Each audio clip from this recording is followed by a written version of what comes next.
Chapter 1. The Ghost in the Wreckage. The void of Sector 89 Gamma, better known as the Edge, was vast and empty. A graveyard of forgotten ships, shattered hulls, and the lingering echoes of battles no one cared to remember. It was the kind of place only fools or the desperate ventured into. Region of space where wreckage drifted like lost souls, where ghost signals flickered in and out of existence, whispers of dead crews and silent beacons calling to no one. Cal Riker was both desperate and just foolish enough to take his chances. His ship, the Rust Bucket, was a testament to stubborn survival. A cobbled-together mess of salvaged components, its patched-up hull a patchwork of mismatched plating from a dozen different starships. The engines groaned whenever he pushed them too hard. The life support system required constant sweet-talking to stay operational, and the fuel reserves were running dangerously low. But it was his, and it had kept him alive long enough to scrape out a living in the dark voids of space where no law extended and no help ever came. This was the kind of place where one good find could change everything. Or kill you. Cal leaned over his scanner console, chewing on a protein ration stick that tasted vaguely like burnt plastic, watching the long-range detection grid flicker as it scanned the wreckage fields below. The Edge was full of junk scrap metal, hollowed-out battlecruisers, automated drone husks, but every so often, something valuable surfaced. His systems beeped. A contact. His fingers moved across the controls with practiced ease, isolating the reading. The scan returned something big, a mass signature far larger than the typical derelicts drifting in the Edge, but not a known ship ID. A derelict. A ghost ship. And from the energy readings, it wasn't just dead metal floating in space. It had power. Cal's stomach clenched, a mix of excitement and primal caution. The smart thing to do would be to leave it alone, mark it on the NAV charts, and sell the coordinates to someone willing to take the risk. But smart wasn't why he was here. He needed something big, something that would finally get him out of this miserable existence. And this might be it. He adjusted his trajectory, guiding the Rust Bucket toward the unknown vessel, his breath slowing as he engaged the thrusters, navigating through the field of ancient debris. His ship's spotlights cut through the darkness, illuminating twisted wreckage and forgotten remnants of battles long past. Then he saw it. The ship was massive, easily twice the size of his own vessel, its sleek, elongated form unlike any human or known alien design he had seen before. Its hull was obsidian black, with strange, geometric markings that pulsed faintly, as if the ship itself were breathing. It had no visible damage, no signs of battle scars or explosive ruptures, just an eerie stillness, like something frozen in time. Cal exhaled slowly. It didn't match any known registry in his database, which meant it was old. Maybe even pre-human contact old. He adjusted his comms, broadcasting a general hail. Unknown vessel, this is independent salvager Cal Riker of the Rust Bucket. If anyone's alive in there, respond. Nothing. No signal. No distress beacon. Just silence. Cal narrowed his eyes, fingers hovering over the controls. This was the part where his gut told him to turn around. He ignored it. Docking thrusters engaged, magnetic clamps latching onto the vessel's hull. His ship vibrated slightly as the connection sealed, his helmet HUD flashing green, indicating a stable pressurization lock. He grabbed his toolkit, checked his sidearm, and made his way to the airlock. The door hissed open. Beyond it, the unknown ship waited. The silent corridors.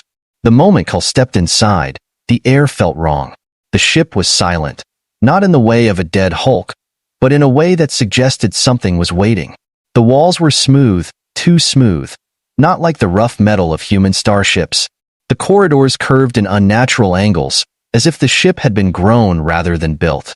His boots clicked softly against the floor as he moved forward, the glow of his helmet light casting long shadows against the strange black metal walls. No bodies. No signs of a crew. But the ship wasn't dead.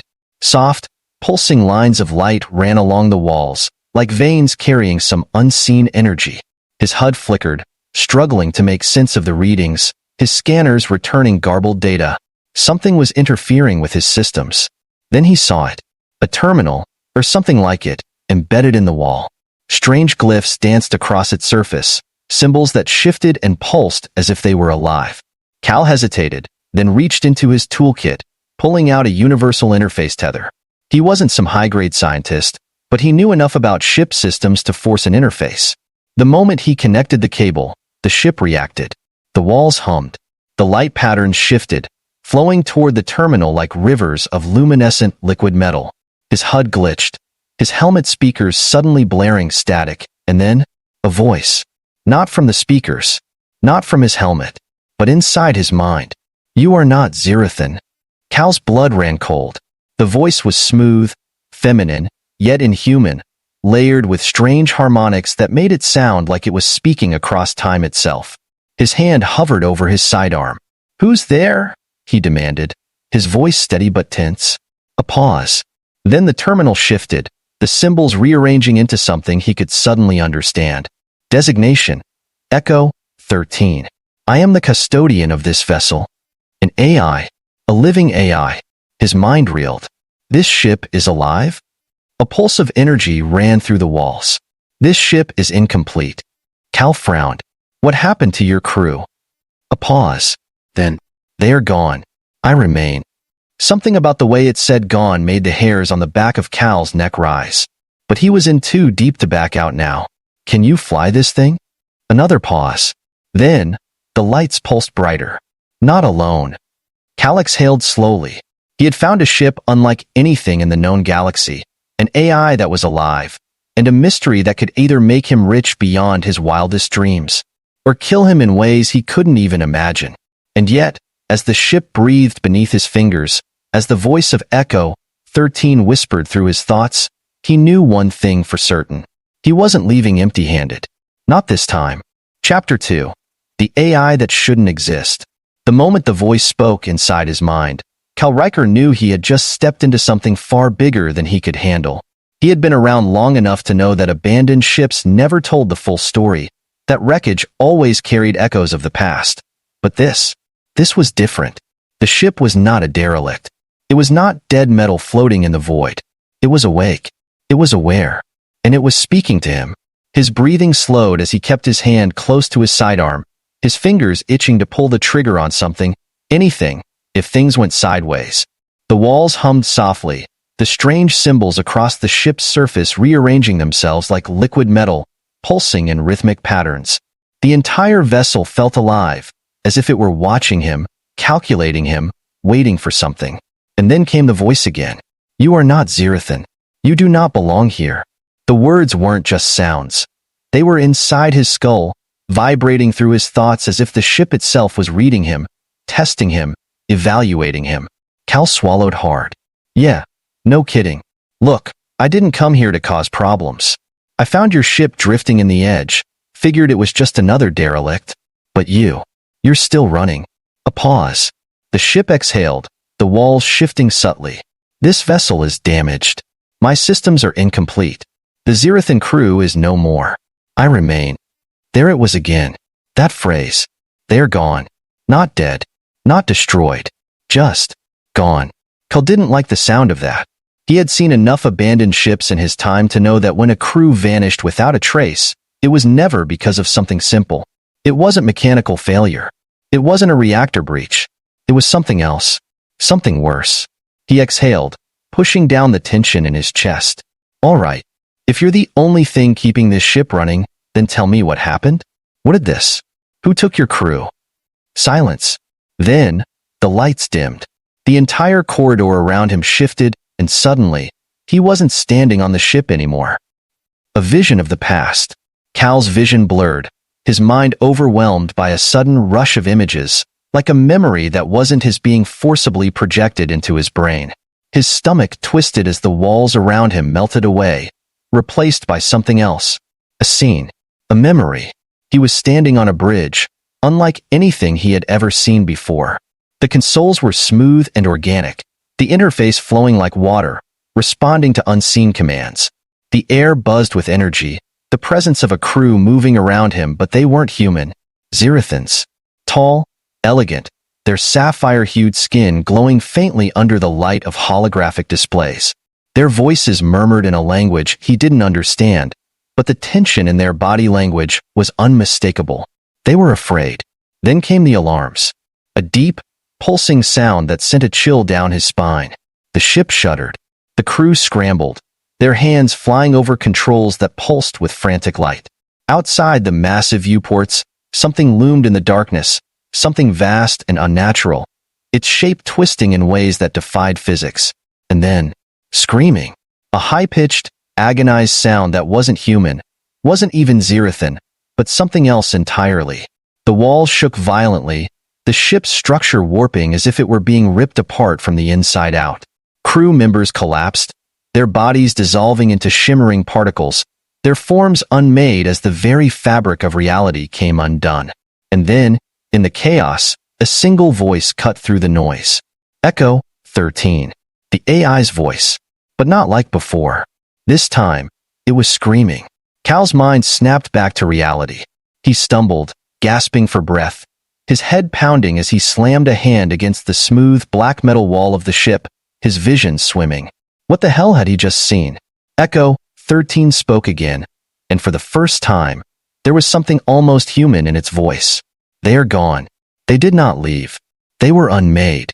Cal's blood ran cold. What? What did that? What took them? A pause. And then, for the first time since he had stepped aboard, the AI's voice wavered. The Architects. Cal had never heard that name before. It wasn't in any historical database. It wasn't part of any known galactic records. But something about the way the AI said it, the way the ship felt colder, the way his own skin prickled it told him everything he needed to know. The Xerithans hadn't abandoned the ship. They had been erased from existence by something beyond comprehension. And now, he was standing on the last remnant of whatever horror had done this. A ship that shouldn't be awake. Cal took a long, slow breath, steadying himself. His mind was screaming at him to get out, to run back to his ship, sever the connection, and forget he had ever seen this place. But he knew that wasn't an option anymore.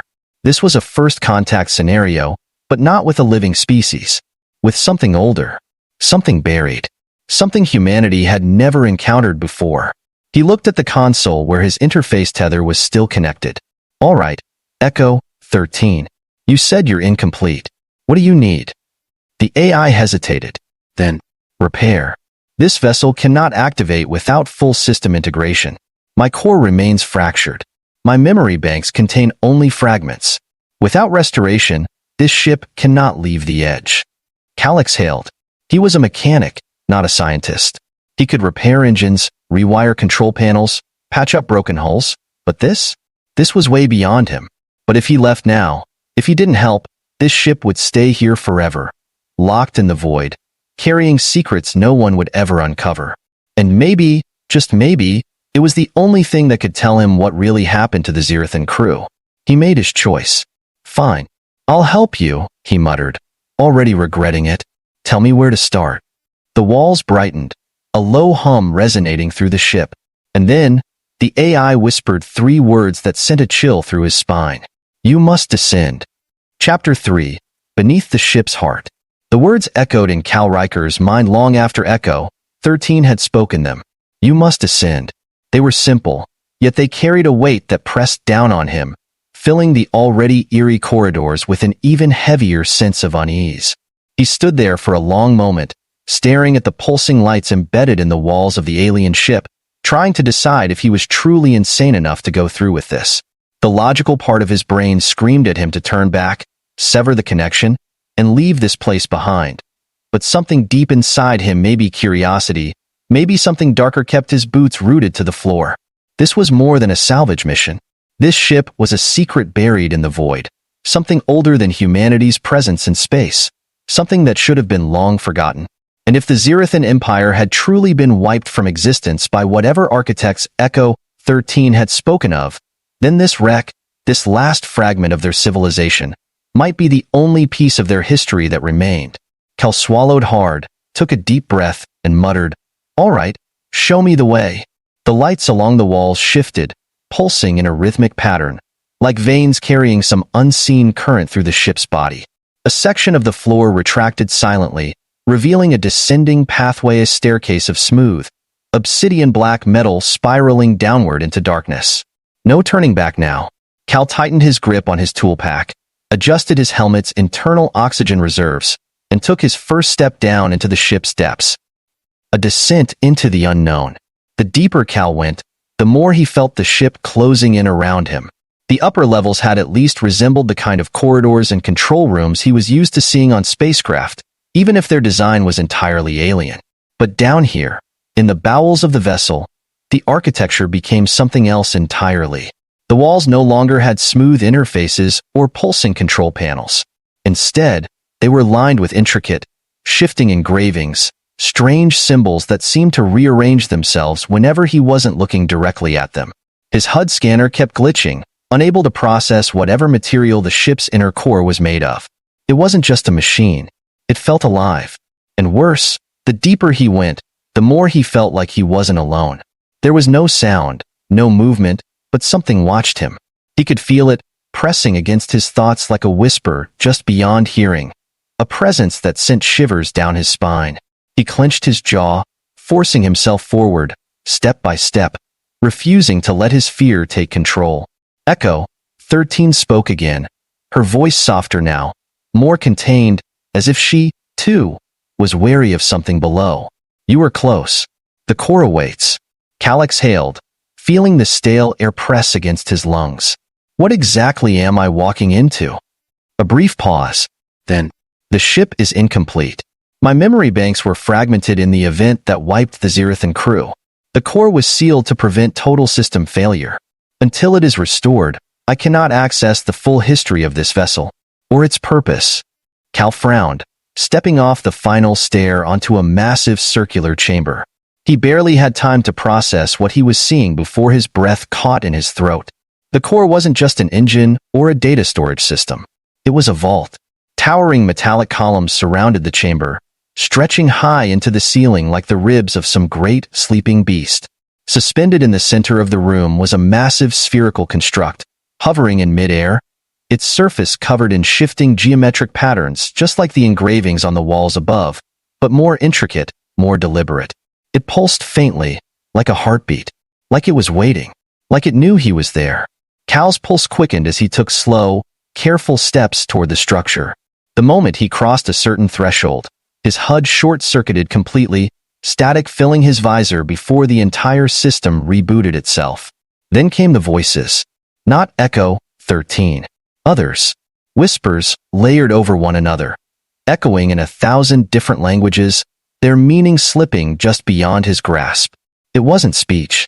It was data, information compressed into something his brain couldn't quite process.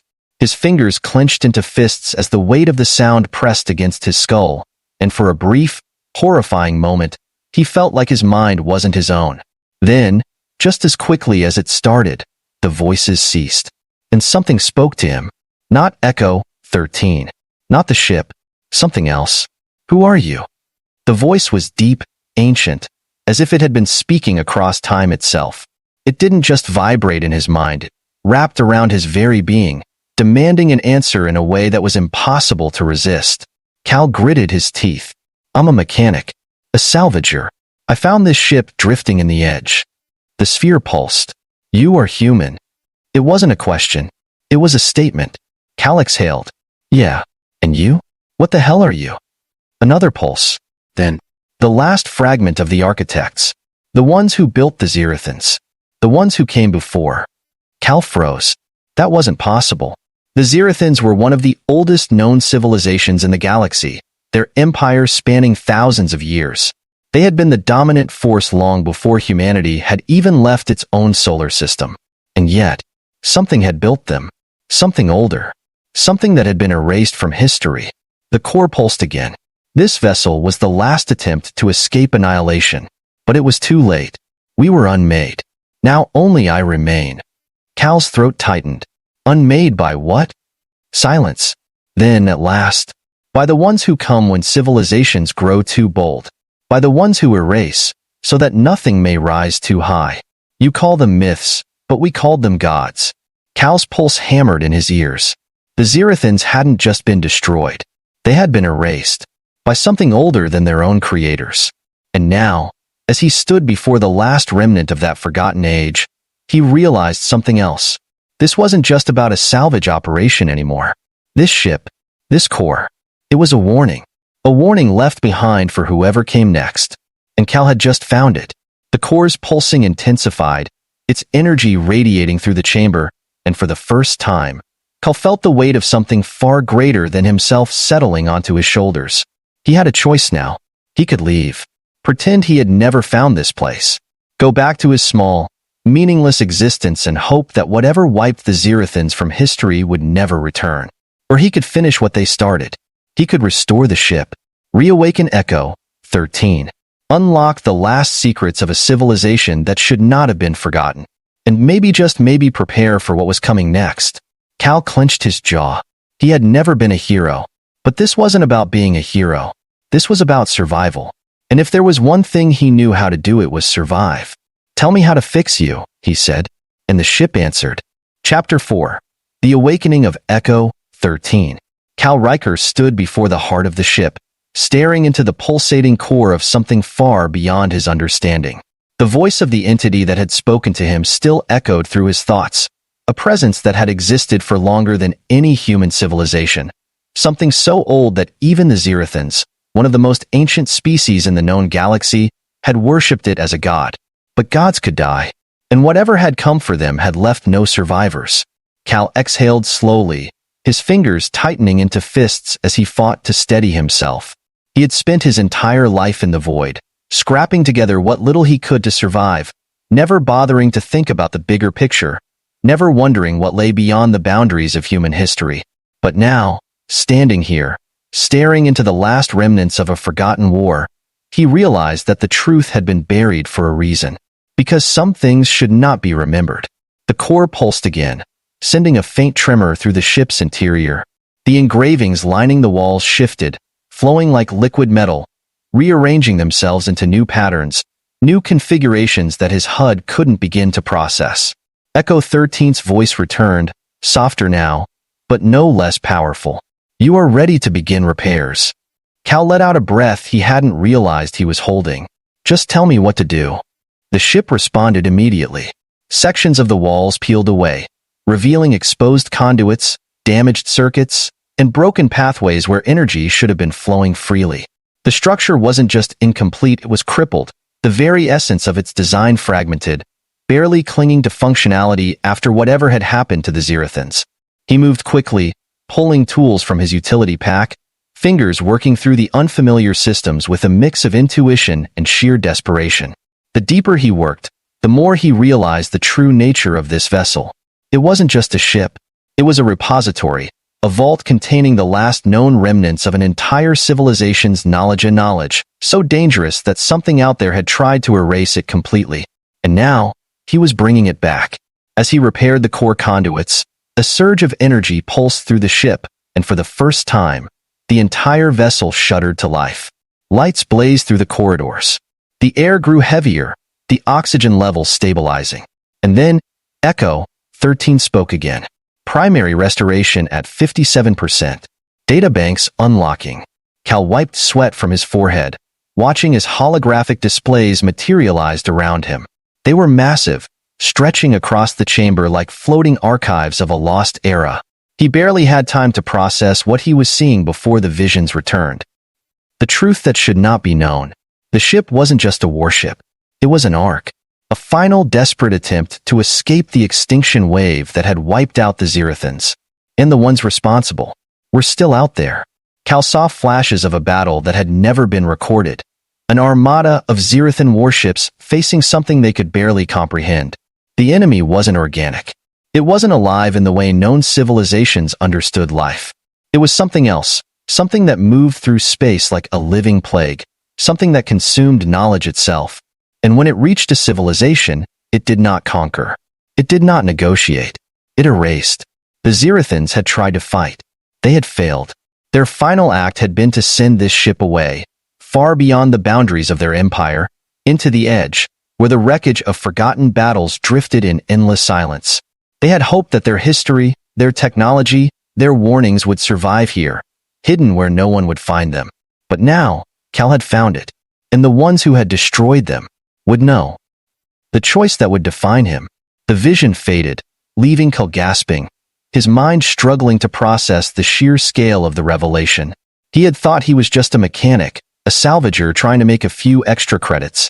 Now, he was the sole survivor of a truth that had been buried for thousands of years. He turned to the core, his jaw clenched. If I finish the repairs, if I bring you back online completely, will they come for me? A pause. Then, Echo, 13 spoke. If you leave now, you will live. You will carry this knowledge alone. But if you finish the restoration, they will know, and they will come. Cal exhaled, running a hand through his hair, his body tense with indecision. For the first time in his life, he had a real choice. He could leave, pretend none of this ever happened, sell his ship, disappear to some backwater colony, and live the rest of his days in peace, knowing that he had turned away from something greater than himself. Or he could finish what the Zerathans started. He could repair the ship, restore the warning, and in doing so, he would paint a target on his back for something that erased civilizations like they were nothing more than dust in the wind. The weight of it crushed him, pressing down on his chest like a starship hull collapsing under pressure. But then, he thought about the Zerathans. He thought about the architects that had come before them. He thought about how easily history could be erased. And he knew. He couldn't walk away. Not now. Not when the truth was right in front of him. Cal turned back to the control panel, his fingers flying over the interface, inputting the final restoration commands. The ship shuddered violently, the lights flaring as the last connections snapped into place, as the final systems roared back to life. And then, across the entire ship, a single warning pulse echoed outward. A distress beacon. A signal that would travel beyond the void, beyond the edge, beyond the forgotten places of space where no one dared to go. A message to whatever was out there. The last civilization you erased has been remembered, and we are waiting. The future that had no certainty. Cal stepped back, watching as the alien vessel's engines rumbled, as the long-dead systems of a forgotten civilization flared to life again, as the very air inside the ship seemed to vibrate with the energy of something reborn. He had done it, but now, the real fight was about to begin, because the moment he had sent that signal, he knew they would be coming, and this time, they wouldn't just be erasing the Zerathans. They would be coming for him.